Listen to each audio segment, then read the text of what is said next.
What's up, guys? This is Karen again from Plattr, and if you don't follow the Google Webmaster blog, please do. I follow this religiously, and on Monday they released their latest entry and their latest update for Google Search Console, and now they're showing reports for videos, right? They're going to show your performance and your enhancement reports on all things video, and this is super exciting, guys, because we've been saying that video will be the content medium of the future, and we as an agency have really been producing a whole lot more video than we did, 3-4 years ago, knowing that this is where the industry is headed, or where Google is headed, I should say more specifically. But I'm so excited about this. By the way, right now on GSC, when you go in there, it does not look like this.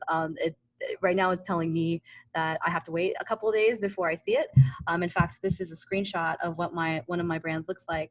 How do I unhighlight that? Sorry, it's all blue. Don't know why. But yeah, they started adding a whole bunch of other elements in GSC. I don't know if you guys have noticed, but it's all the elements that you've submitted for structured data specifically for their rich results.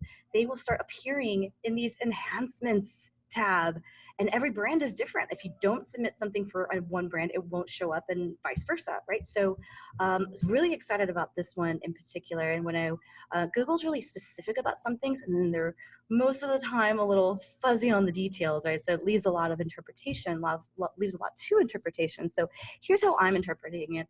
I was looking at the video object structured data link here. And by the way, if you don't have this email, email me. I'm more than happy to forward it on to you. But this is the article that it linked out to. And I just noticed this, like this is the first time I was seeing it when I saw the thing itself. And what's really cool about their examples, their markups, their structured data markups examples were this one, yeah, sure, okay, standard, we already knew that. Video object's been around for a while. Then when I saw the markup for the AMP page with video and all the others, right, I noticed that there is this video description. And this is a sample straight from Google themselves. And if you see a couple of things here that I'm picking up and that we're going to try ourselves, is the names of the video are very descriptive. It's not necessarily the name of the video piece, right?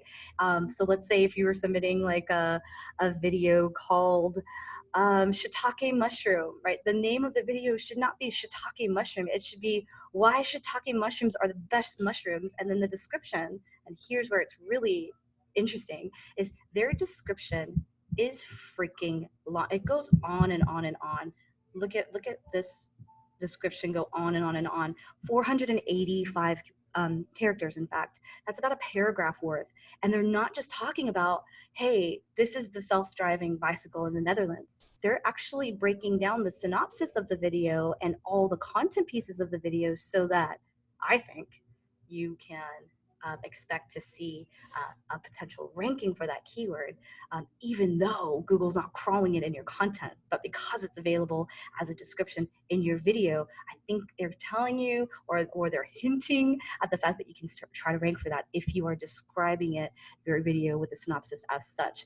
Obviously, the black hatters might go a little crazy here and try to keyword stuff their videos that they have all of these things. I don't know, but I always like to go very safe in white hat. So I'm going to be very, very descriptive with the synopsis of the video being there, and try to go after like 400 to 500 characters. That's roughly about a paragraph's worth of content in there. Maybe even longer. I'll test like shorter and longer to see what we come up with. But that is what I pulled from their examples. And what's really cool, I guess the next couple of notes that you should know, if you're on WordPress sites like us and you're using schema.org plugin, it does not happen automatically. A lot of the structured data on WordPress using that plugin, it's just automatically done and it's perfect. You don't have to worry about it.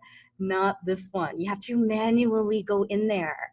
So then the next question that we have, right, is, well, which videos do we want to spend time going back and submitting these, resubmitting the name of the video, of course, and then writing the description of the video. So you have to figure out, where you're going to spend your resources. Because if you're like, awesome, you just have a shit ton of video, you're not going to do it for every single goddamn video that you have out there. It's going to take forever. So we're going to come at it from two angles. One, We're going to submit the structured data to our top social videos on Facebook and Insta. Awesome. You just do that manually. It takes a little time, but hey, it gets the job done. But also we want to do it on the keyword, the articles that are ranking organically. Aha. And this is where I use Ahrefs, and I love Ahrefs for seeing my performance specifically on the organic side. So if you go into organic keywords, you'll see that I have pulled down one of the filters here, and I want the SERP features to include only my articles with video, and those are it's gonna tell me the top keywords that I'm ranking for that have a video in it, right? So it's not quite like which video is getting the most rankings, but I don't really, I guess I would care about that, but really all of our videos are attached to an article. So I kind of, at the end of the day, care more about my article, and I'm using my video as a medium of getting my article up there and ranked. And so because we do so much keyword research and so much topical coverage on the words, not just the video, but the words itself, right? So here is a great sample of this. I'm currently ranked position 13 on this particular one, and you can see from the SERP that I do indeed have a video, and I went into the article already to check to make sure. And I'm ranked position 13, which means I'm on page 2 of Google, which means nobody is going to find me. Granted, they're saying that I'm getting 15 hits a month, and we're getting a lot more than that for this particular article alone because it has a ton of keywords that it ranks for. But this is a great candidate for, okay, let's let this cup runneth over, right? We already did the hard work. We're ranked on page 2. Let's get this up to page 1. And that means telling Google, number 1, I've got a really great video on this. Number 2, here's the name of my video. And by the way, number 3, here's everything my video is about. And I'll see if I'll start ranking for those things and see if we can maybe push that up to page 1. This is a great example, this Filipino knife fighter one, of what you might want to do if you're already on page 1. So this one had upward movement. I used to be ranked 10, now I'm ranked 4 on it. So I want to keep my rank 4, possibly even take over number 1, and maybe even a snippet, who knows? And that means, and again, this one has 4 videos, and you can tell how many videos it has by going over here to the SERP, and you can see the videos that we have there. I want to submit that structured data for my video object and see what we can do in terms of keeping, either maintaining or moving up the ranks because I'm ranking for that video. So that's kind of a few of the experiments that we want to do in-house. If you're going to also partake, we should share data and see what's working for you. But otherwise, thanks for your time and hope it's useful.